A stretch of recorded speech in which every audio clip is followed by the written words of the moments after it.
on se retrouve pour notre rubrique C'est mon histoire. Et aujourd'hui, j'ai le plaisir d'avoir avec moi un couple que je voulais recevoir depuis longtemps. Ce sont les pasteurs Violette et Jean Ruland. Bonjour à tous les deux. Bonjour. Vous allez bien? Bien, merci, oui. Un plaisir vraiment de vous avoir. Alors je dis que je voulais vous avoir depuis longtemps parce que vous avez des histoires extraordinaires à nous raconter. Et aujourd'hui, on va parler spécifiquement de protection vraiment surnaturelle que vous avez vécue. Alors la liste des histoires que vous aviez était gigantesque. On a fait le tri, on en a choisi 3, mais il y en a plein d'autres. Et la première, elle est quand même assez incroyable. C'est Jean, vous allez nous la raconter.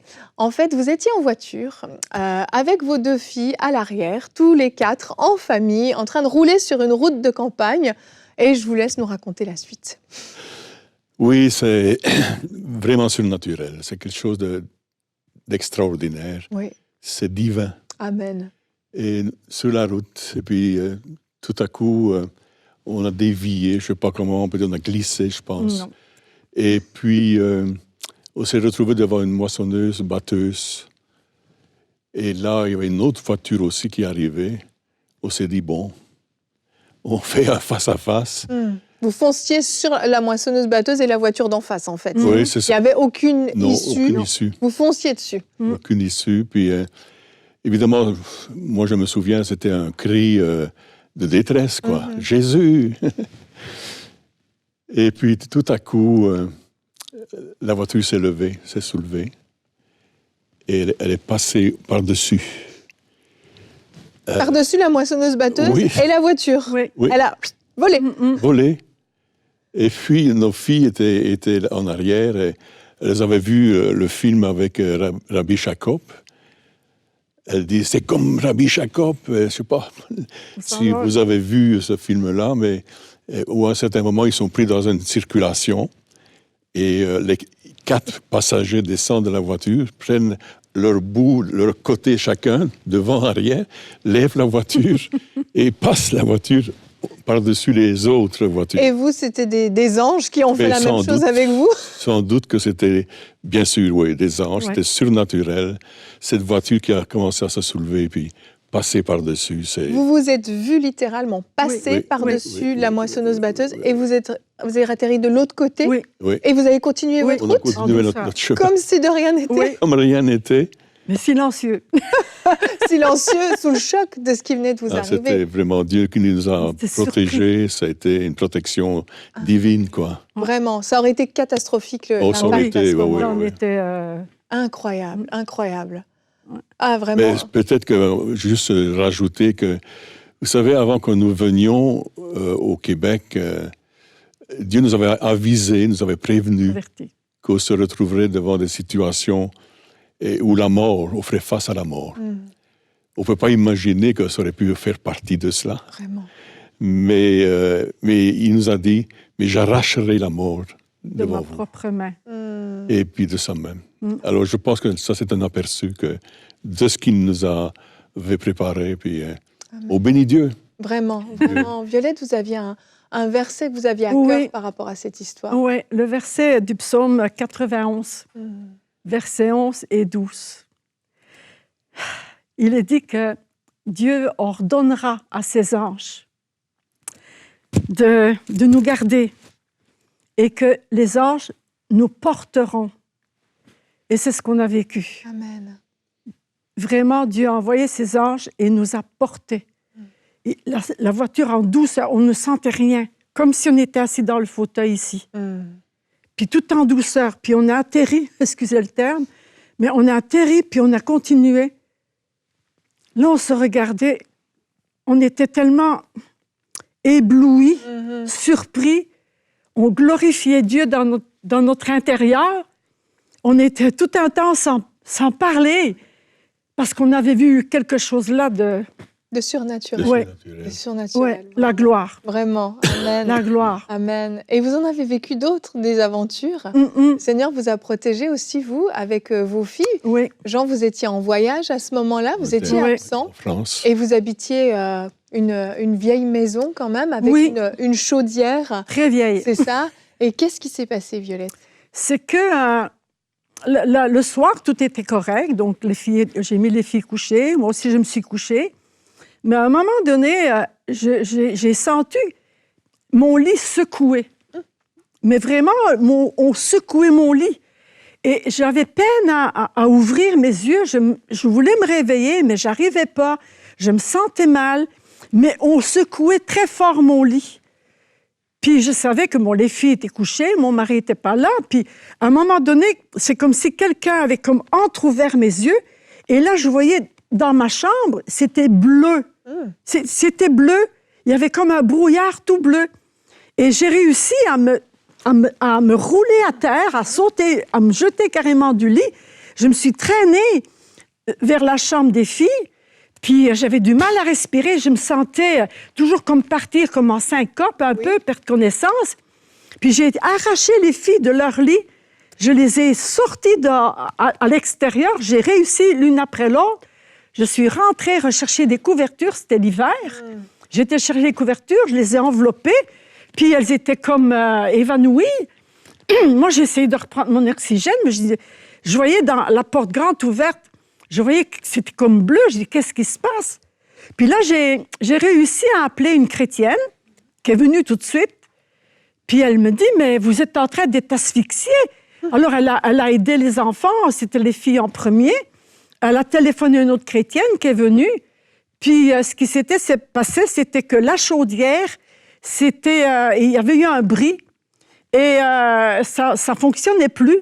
Puis, au lieu que ça chauffe, mais c'était comme du gaz qui venait... Du gaz carbonique, en fait, voilà. qui envahissait la maison. Oui. Et là, vous étiez en train d'être intoxiqué Exactement. de carbone, finalement, oui. C'est ça? Puis je me disais, quand je suis revenue plus ou moins à nous, parce qu'elle nous a complètement sortis dehors, à un moment donné, elle nous a mis dans sa voiture, puis je disais, mais qui c'est qui m'a secouée? Mon lit était secoué, mon mari n'est pas là, les filles étaient comme parties. Moi-même, j'étais un peu... je perdais comme connaissance, j'étais comme... Et là, j'ai compris que Dieu avait secoué mon lit pour me faire comme revenir un peu à moi, me ressaisir, puis me sauver, moi et mes filles. Oui. Alors, Dieu est capable de tout. Amen. Dieu est capable de tout. Et il y a un psaume, il y a plusieurs psaumes, mais quand on lit le psaume 46 ou le psaume 121, on voit vraiment que Dieu vient à notre secours. Un jour, oui, on doit tout partir. À moins que Dieu revienne, on va être enlevé. Mais Dieu ne permet pas que l'ennemi vole notre vie avant que lui l'ait décidé. Amen. Et il vient à notre secours. Amen. Il nous protège. La protection de Dieu, c'est quelque chose d'incroyable. Et c'est là qu'on réalise comment c'est merveilleux d'être dans les mains de Dieu. Oui. Parce qu'il est notre rocher. Il est celui, on est à l'abri. Il est notre forteresse. Et ça, c'est quelque chose de fantastique. Vraiment. Et vous l'avez vécu encore à une autre occasion, une histoire tout aussi folle qui vous est arrivée. Vous étiez à l'église ce dimanche-là et tout à coup, Dieu vous dit à vous, Violette, il vous dit « Violette, sors ». Oui. Et qu'est-ce qui se passe? On était dans une polyvalente parce qu'on était en train d'évangéliser et d'essayer de débuter une église qui est là maintenant, qui est toujours là, qu'on a débuté et qui est toujours là. Et alors, c'était moi qui devais prêcher. Et à la fin de la louange, j'ai entendu une voix très claire. « Violette, tu sors ». Mais alors, je dis, mais Seigneur, je ne peux pas sortir, je vais prêcher bientôt. « Violette, sors, sors ». Alors, j'ai dit à mon mari, écoute, je dois sortir. Il dit, mais tu prêches? J'ai dit, non, tiens mes versets, organise-toi avec mes versets. Moi, je dois sortir, je ne sais pas pourquoi, mais Dieu me dit, sors. Alors, je sors. Alors, je suis partie. Puis, comme je tourne, je vois vous savez, dans les polyvalentes, il y a des grands couloirs avec des cuves où les étudiants s'assiedent. Je vois un homme je tourne, mais lui, il tourne là-bas au bout. Alors, je me suis dit, mais c'est quelqu'un qui vient chercher où on a la réunion. Alors, je vais vers lui, mais je vois qu'il avait un blouson à moitié ouvert. Il avait sa main dedans. Alors, j'ai dit, monsieur, vous cherchez la réunion? Il me dit, non, c'est toi, Mme Brûlant. J'ai dit, oui. Il dit, je suis venu te tuer. J'ai dit, pardon? J'ai dit, je ne vous connais pas. Il dit, je suis venu te tuer. J'ai dit, ah non. J'ai dit, assieds-toi là. Il y avait des cubes. Alors, il s'assied. Dieu avait le contrôle. Il s'assied, moi je m'assieds, j'ai dit, pourquoi vous êtes venu me tuer? Ce qu'il y a, c'est qu'il avait ce qu'on appelle une blonde ici au Québec, une copine, puis elle avait accepté le Seigneur, je l'avais amené au Seigneur. Puis lui venait de sortir de prison, tentative de meurtre.